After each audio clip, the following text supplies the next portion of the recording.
तो नमस्ते दोस्तों, अगर आप नीट के लिए प्रिपेयर हो रहे हो और नीट 2025 देने वाले हो और 30 दिन के लिए टेंशन हो तो बिल्कुल टेंशन मत लो, पूरा मेरे पे भरोसा रखो। मैं हूँ ईशिता मिश्रा और मैं समारा स्टेट मेडिकल यूनिवर्सिटी में फर्स्ट ईयर की स्टूडेंट हूँ। Samara state medical university Russia में है। तो बेसिकली मैं उड़ीसा से हूँ। मैंने भी नीट दिया एंड नीट क्वालिफाई होने का स्ट्रगल किया है। इसी 30 दिन के अंदर मैं आपको एक परफेक्ट स्ट्रैटेजी बताने वाली हूँ जिसके वजह से आप नीट क्वालिफाई हो जाओगे। जी हाँ, नीट क्वालिफाई, टेंशन मत लो। नीट क्वालिफाई करने के लिए मैं बेसिकली अभी जो बनने वाली हूँ उस पर ज़्यादा ध्यान दो। इसके लिए पहले आपको फोकस करना पड़ेगा। आपका जो अभी टाइम है ना, देखो कम टाइम है, क्वालिफाई भी करना है। हमको MBBS अब्रॉड के लिए क्वालिफाई करना बहुत नेसेसरी है क्योंकि आजकल की इतनी कॉम्पिटिटिव जनरेशन में आपको क्वालिफाई होना और इंडिया का बैकअप ऑप्शन रखना बहुत इम्पोर्टेंट है। आप सब लोग बोलेंगे दीदी नीट क्वालिफाई नहीं होके भी हम अब्रॉड आ सकते हैं। बिल्कुल आ सकते हैं, लेकिन अपने कैरियर ऑप्शन बंद करना बहुत बुरी बात है। हम बंद नहीं करेंगे, आगे देखेंगे। तो पहली बात, हम सबको ये 30 दिन के अंदर सारे पोर्शन को कवर करना है। जो भी पोर्शन है एक बार आप NCERT का जैसे कि फिजिक्स है, NCERT मत भूलिएगा क्योंकि फिजिक्स में नीट में हार्ड नहीं आता। ठीक है, तो हमको जस्ट एक रीड मारना है। आप लोग हर दिन कोशिश करें एक एक पोर्शन फिजिक्स में NCERT से लाइन बाय लाइन पढ़े। ठीक है, अभी हमको चैप्टर वाइज वेटेज पे जाना है जिसपे हमको ज़्यादा फायदा हो। 10 से 12 घंटे हम इसी 30 दिन के अंदर हमने अपने को 10 से 12 घंटे देना है अपने स्टडीज़ को। इसके चलते ही हमारा नीट क्वालिफाई होगा। क्या पता आप लोग जो भी अभी देख रहे हैं कि लाइक 700 के ऊपर स्कोर करने के लिए हेल्प हो जाए। क्या पता लक प्रिफर कर जाए, जो क्वेश्चन आपने पढ़ा था इस 30 दिन के अंदर वही क्वेश्चन आ जाए, आपका लक प्रिफर हो जाएगा, आपका गवर्नमेंट में भी सिलेक्शन हो जाएगा। तो अभी टाइम वेस्ट ना करके हम वीडियो शुरू करते हैं। तो इस वीडियो में अभी हम जो बोलने वाले हैं, अभी नीट का कौन सा चैप्टर, जैसे कि फिजिक्स हो गया, केमिस्ट्री हो गया, बायो हो गया, कौन सा चैप्टर पहले पढ़ना चाहिए। क्वेश्चन नंबर 1, तो क्वेश्चन नंबर 1 में बायो, इसका आंसर है बायो पहले पढ़ना चाहिए क्योंकि ये हम पढ़ के याद भी इजीली रख सकते हैं और हमने इतना पढ़ा होता है ना, हमारा कुछ पोर्शन याद ही होता है। जैसे हो गया लाइक इकोलॉजी बहुत मतलब पोर्शन कवर करता है बायोलॉजी का। इसमें अगर चैप्टर वाइज वेटेज देखो ना, इकोसिस्टम में आपको बहुत लाइक हेल्प मिलेगा इस टॉपिक पढ़ने के बाद। तो अभी बात करते हैं कौन सा टॉपिक। तो बायोलॉजी में 50% वेटेज है, आपका क्वालिफाई होने के लिए 50% वेटेज बायोलॉजी में ही है। तो हमको ह्यूमन फिजियोलॉजी जिसका वेटेज 12 से 15% है। देन सेकेंड चैप्टर आ रहा है जेनेटिक एंड इवोल्यूशन, बहुत इंपॉर्टेंट चैप्टर है। एक बार आप समझ लो तो आपका पूरा आसान हो जाएगा। आप आसान से जेनेटिक्स के क्वेश्चन कर सकते हो। तो 10 से 15% वेटेज है जेनेटिक्स का, तो आप जेनेटिक्स करो, ह्यूमन फिजियोलॉजी करो। नंबर 3 में इकोलॉजी आएगा जिसका 8 से 10% वेटेज। इकोलॉजी बहुत आसान है, आप एक बार पढ़ लोगे ना तो वो आपको ज़्यादा इजीली याद हो जाएगा क्योंकि इकोलॉजी में आप जो उसमें ज़्यादा से ज़्यादा ऐसा है कि आपको डेट्रीवर्स एंड ऑल जैसे वेब सिस्टम के बारे में मिलेगा। जो वेब्स होता है वो वेब्स हमने 8th 9th में पढ़ा होता है, तो उसका नॉलेज हमारे पास होता है। तो एक बार इकोलॉजी उठा के भी पढ़ लेना। बायोटेक्नोलॉजी, ये 6 से 8% इसका वेटेज है। बायोटेक्नोलॉजी आप पढ़ लो एक बार, क्या पता बायोटेक्नोलॉजी में आपका वो क्वेश्चन बन जाए। उसके बाद प्लांट फिजियो एंड डाइवर्सिटी से 7 और 9%। तो पहले मैं बता देती हूँ लाइन बाय लाइन क्या क्या पढ़ना है आपको। Number 1 human physiology, number 2 genetics and evolution, number 3 ecology, number 4 biotechnology, number 5 plant physio and diversity. ये सब आप लाइन बाय लाइन पहले जैसे मैंने बताई हूँ वैसे ही पढ़ लीजिए, आपको बहुत यूजफुल होने वाला है ये सब सारे टॉपिक्स। इससे आपका 50% बायोलॉजी बन जाएगा, जो कि आपको हेल्प करेगा नीट क्वालिफाई होने के। नीट क्वालिफाई क्या होता है वो भी आपको एक्सप्लेन कर देती हूँ।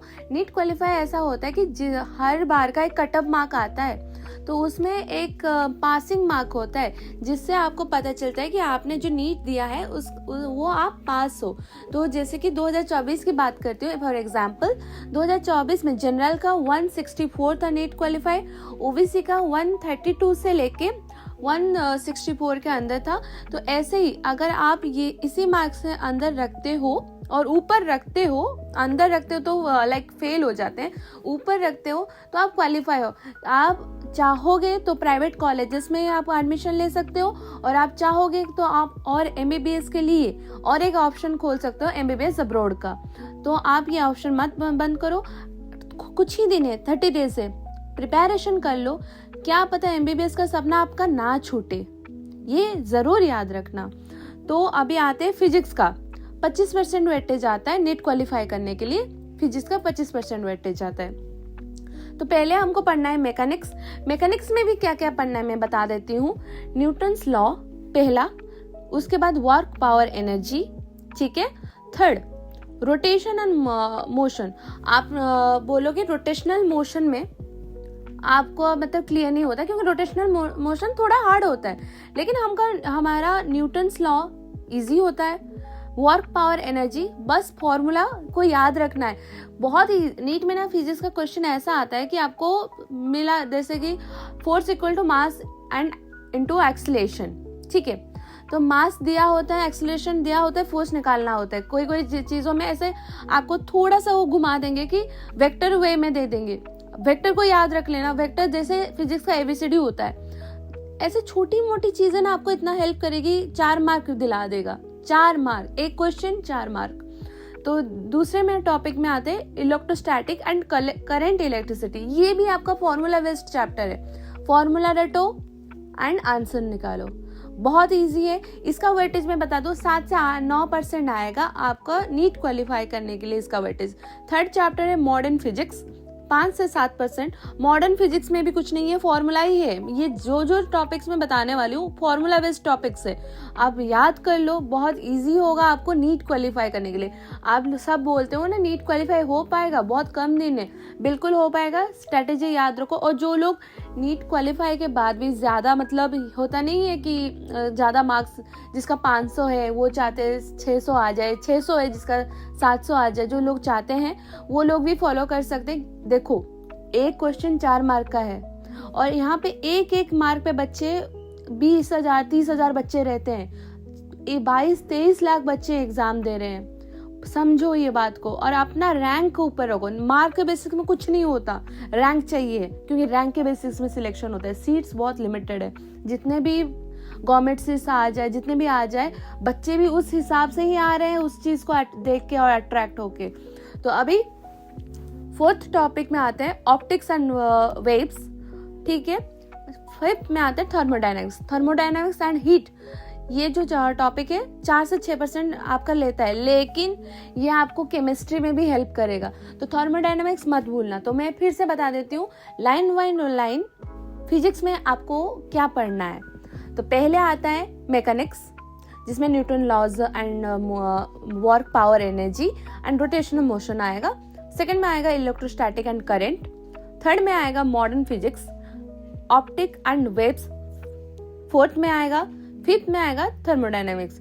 मैकेनिक्स का आपका 8 से 10% वेटेज है नीट क्वालिफाई करने के लिए, एंड इलेक्ट्रोस्टैटिक का 7 से 9% है, ओके। एंड मॉडर्न फिजिक्स का 5 से 7% है। देन ऑप्टिक्स वेव्स का 5 से 7% एंड थर्मोडायनामिक्स 4 से 6%। अब आते हैं केमिस्ट्री में। केमिस्ट्री का वेटेज 25% वेटेज आएगा आपको नीट क्वालिफाई करने के लिए। देखिए नीट क्वालिफाई करने के लिए बायोलॉजी में आपका 50% आएगा, फिजिक्स का 25% रोल रहेगा, एंड केमिस्ट्री का भी 25% रोल रहेगा। आप सिर्फ बायोलॉजी करना चाहते हो तो आपको बहुत मेहनत करनी पड़ेगी नीट क्वालिफाई करने। आप समझ सकते हैं, आपको 180 मार्क्स बायो में लाना है, समझ रहे हैं ना। तो बायो में 180 मार्क लाना थोड़ा, मतलब अगर सिर्फ क्वालिफाई करने के लिए होता है ना, सेफ साइड के लिए मैं बोलूँगी 170 को आप स्कोर रखो, क्योंकि पूरा हिस्ट्री में ना 170 से ज़्यादा का भी क्वालिफाइंग मार्क गया नहीं है। तो 170 मार्क आपका क्वालिफाइंग मार्क होना चाहिए, मतलब एक टारगेट रहना चाहिए। तो उससे ऊपर स्कोर करो, क्या पता आपका 170 आ जाए, 200 आ जाए, आपका हो जाए। क्या पता जो लोग 500 के लिए ट्राई कर रहे हैं उनका 600 हो जाए। तो अभी केमिस्ट्री में आता है ऑर्गेनिक केमिस्ट्री। ऑर्गेनिक केमिस्ट्री में सबसे सिंपल है जनरल ऑर्गेनिक केमिस्ट्री, वो आप करो, ठीक है। बायोमोलिक्यूल्स करो, पॉलीमर्स करो, क्योंकि बायोमोलिक्यूल्स एंड पॉलीमर्स में ना आपको नाम याद रखना है, इस कंपाउंड का नाम क्या है, इस पॉलीमर का यूज क्या है, ये सब याद करके ही आपको 4 मार्क मिल जाएंगे। मतलब समझ रहे हो, एक क्वेश्चन का 4 मार्क मिल जाएगा। इसका वेटेज है 8 से 10%। तो ये 3 टॉपिक आप कर लो, आपका अच्छे खासा 2025 में आ जाएगा, ठीक है। सेकंड में आते हैं इनऑर्गेनिक केमिस्ट्री। इसमें आपको periodic table, chemical bonding and coordination compound 9 से 7% इसका वेटेज है। तो आपको बता दूं, पीरियोडिक टेबल बहुत आसान है, इसको बिल्कुल मत छोड़ना, इससे एक क्वेश्चन आएगा ही आएगा, तो ये पढ़ लो। देन आता है केमिकल बॉन्डिंग। केमिकल बॉन्डिंग थोड़ा ऐसा है कि ट्रिकी है, एक शॉर्ट्स उठा लो, 1 शॉर्ट वीडियो किसी भी टीचर का अच्छा खासा व्यू देके उठा लो, ठीक है। उसके बाद उसको पढ़ो, उसका PYQ करो, आपका केमिकल बॉन्डिंग आराम से हो जाएगा। इसमें ज्यादा ट्रिकी क्वेश्चन आता ही नहीं है केमिकल बॉन्डिंग में। अभी बात करते हैं फिजिकल केमिस्ट्री के बारे में, जिसका भी वेटेज 8 से 10% है। तो फिजिकल केमिस्ट्री में पहले में आते हैं मोल कॉन्सेप्ट, दूसरे में आएगा थर्मोडायनेमिक्स, तीसरे में आएगा इक्विलिब्रियम। तो इक्विलिब्रियम और मोल कॉन्सेप्ट बहुत आसान है, तो ये अगर कर लोगे ना तो 4 से 10 क्वेश्चन आराम से आ जाएंगे आपको। मतलब 4 से 10 क्वेश्चन नहीं, 4 से 10 मतलब मार्क आसपास आपको आ जाएंगे। हमारा गोल है मार्क्स स्कोर करना, क्योंकि हमको नीट क्वालिफाई करना है। उसके बाद हम लोगों को थर्मोडायनेमिक्स में आना, थर्मोडायनेमिक्स भी कर दोगे ना तो फिजिक्स केमिस्ट्री दोनों में आपको हेल्प हो जाएगी। तो मैं ये आपको सजेस्ट करूंगी, ये रहा आपका चैप्टर वाइज वेटेज, मैंने सब बता दिया। तो ऐसे ही आप पढ़ना, इसके बारे में करना, आपको हो जाएगा। तो अभी बात करते हैं कि इसको यूटिलाइज कैसे करें। देखो, डेली एक से एक मॉक टेस्ट हो, क्योंकि नीट ऐसे करता है कि आप क्वेश्चन बहुत आसान होता है लेकिन वो बहुत लेंदी दे देता है। बच्चों का आप रिव्यू उठाओगे नीट कैसा गया तो लेंदी क्वेश्चन होता है। तो आप अगर मॉक टेस्ट डेली दोगे तो आपका ऐसा होगा कि आपका पेशेंस रहेगा कि क्वेश्चन पढ़ने का, क्योंकि नीट में बहुत बार ऐसा होता है कि आपको क्वेश्चन आता होगा, क्योंकि आपका पेशेंस नहीं रहा, डर और एंजाइटी की वजह से आपने क्वेश्चन ही छोड़ दिया। लेकिन क्वेश्चन बहुत आसान था, घर आके आप एनालाइज कर रहे हो, बहुत आसान है क्वेश्चन। तो आपको पहले इस पे फोकस करना चाहिए, मॉक टेस्ट देना चाहिए। दूसरी बात, 10 साल का पेपर उठा लो, 10 साल का जितना भी क्वेश्चन से पूरा रट्टा मार लो, बार बार करो, उस कॉन्सेप्ट को समझो, और ऐसे ही क्वेश्चन आएगा, कुछ अलग नहीं आएगा। एलन और आकाश जो भी है टेस्ट, NTA वेबसाइट में भी क्वेश्चंस आते हैं, उसका एक मॉक टेस्ट रोजाना दो। 30 दिन बाकी है, आपको अच्छे से पढ़ना है। और मैं लास्ट में बता रही हूँ बट नॉट लिस्ट, अपना 6 से 7 घंटे का स्लीप मेंटेन रखना, अपना मेंटल हेल्थ का ध्यान रखना, हेल्दी डाइट लेना, ये बहुत बड़ी मतलब मेजर पार्ट रोल प्ले करता है कि लाइक पढ़ाई है, एंजाइटी आ रहा है बच्चे इसलिए पढ़ नहीं पाते, एंजाइटी मत रखना, टेंशन मत लो, हमको बस नीट क्वालिफाई करना है। नीट क्वालिफाई करने के बाद हम लोगों को आराम से अपनी, जहाँ भी आप प्राइवेट में कर रहे हो, MBBS सेकेंड में है, अब MBBS अब्रॉड से कर रहे हो, जहाँ भी कर रहे हो, आपको इतना मुश्किल नहीं आएगा जिंदगी। नीट के बाद जिंदगी, 30 दिन के बाद ना जिंदगी कुछ अलग मिलेगी आपको, ठीक है। तो आप शॉर्ट नोट्स जो भी होगा आपके पास वो शॉर्ट नोट्स पढ़ो, आराम से हो जाएगा। अभी लास्ट में मैं बात कर रही हूँ, ठीक है। मेरा ये नंबर डिस्क्रिप्शन में है और यहाँ पर भी दिख रहा होगा आपका स्क्रीन में। तो अगर आपको MBBS अब्रॉड रिगार्डिंग कोई भी क्वेरी चाहिए, मैं यहाँ पर हूँ हेल्प करने के लिए। आप मुझे वहाँ पे व्हाट्सएप कर सकते हो, +7 लगाना मत भूलना, ठीक है। मैं आपकी बड़ी दीदी जैसी ही हूँ, आपको जो भी गाइड करूँगी अच्छा ही गाइड करूँगी। तो please do like, share and subscribe अगर आपको वीडियो अच्छी लगी। एंड बिल्कुल भी मेरी स्ट्रैटेजी को मतलब फॉलो करना, इसको मतलब इतना उसको आराम से टैकल नहीं करना कि हाँ कर लेंगे, क्योंकि 30 दिन ना ऐसे ही गुजरते गए, कल करेंगे और बहुत 15 दिन होगा हाथ में, ऐसा हो जाएगा कि 10 दिन होगा, 5 दिन होगा, इतना पैनिक अटैक नहीं लेने का, डे 1 से काम करते हैं, हो जाएगा इजीली। आपके लिए थैंक यू सो मच मेरे वीडियो में बने रहने के लिए। तो वीडियो एंड करते हैं। नेक्स्ट वीडियो में जल्दी ही लेके आने वाली हूँ नए यूनिवर्सिटी के बारे में। तब तक के लिए स्टे ट्यून्ड, बाय बाय।